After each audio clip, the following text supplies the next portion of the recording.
आता आपण पाहतो का अनेक जण तुम्हाला सांगतो का हात पाहून भविष्य सांगतात, परंतु परमेश्वर कृपेने मी तोंड बघून प्रत्येक गोष्टीचं भविष्य सांगण्याचं काम 100% करतो.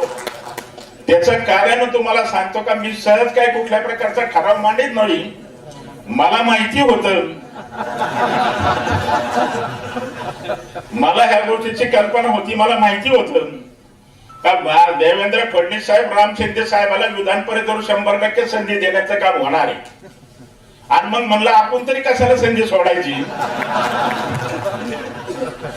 मग मी तुम्हाला सांगतो का भूमिका घेतली आणि ठराव मांडला का सगळ्याच्या वतीने तुम्हाला सांगतो का राम शिंदे आपल्या विधान परिषदेवर गेले पाहिजे. हा ठराव आपण आपल्याला माहितीये का मीटिंग मध्ये घेण्याचं काम आपण केलं. ठराव केल्यानंतर तुम्हाला सांगतो का आता ती गोष्ट होणार ही ती मला खात्री होती. आता ठराव झाल्यानंतर विधान परिषदेवर राम शिंदे साहेब आमदार होतील याची मला खात्री होती. मला असं वाटलं आता ठरावाची आठवण शिंदे साहेबाला राहते का काय होती मला शंका होती. परंतु ज्या दिवशी तुम्हाला सांगतो का त्यांची उमेदवारी जाहीर झाली त्या दिवशी पहिला फोन मला केला का कर्डिले साहेब आपला ठराव उपयोगी 100% आलाय. आता मी तुम्हाला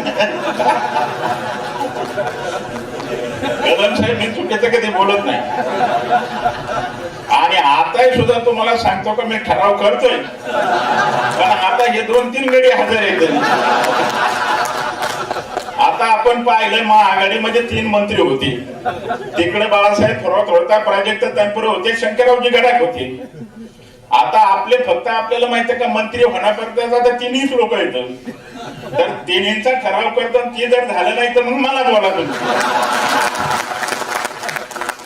इथं ठराव करतो का आता आपल्याला राधाकृष्ण विखे पाटील मंत्री 100% होणार आहेत.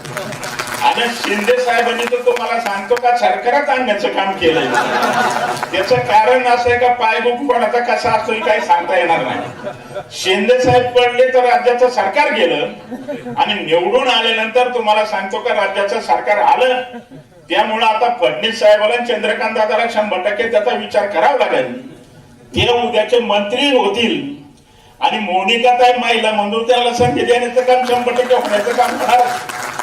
परंतु आता तुम्ही 3ही मंत्री होते ना आमच्याकडे जरा लक्ष द्या, नाही तर आम्ही माझी ठेवण्याच्या भानगडीत करू नका. नाहीतर तुम्हाला मंत्री व्हायचे तुम्हाला मला सगळेजण विसरून जायचं एवढं काम काय मेहरबानी करून करू नका. आणि तुम्ही जर तसं केलं तर मी एवढी आमची तेवढी शक्ती पण मग देवेंद्र फडणवीस साहेबाला सांगून तुम्हाला ठेवायचं का काढायचं एवढा आम्ही विचार करू शकतो. म्हणून तुम्हाला सांगतो का आम्हाला त्या जपण्याचं काम तुम्ही करा. एबीपी माझा, उघडा डोळे बघा नीट.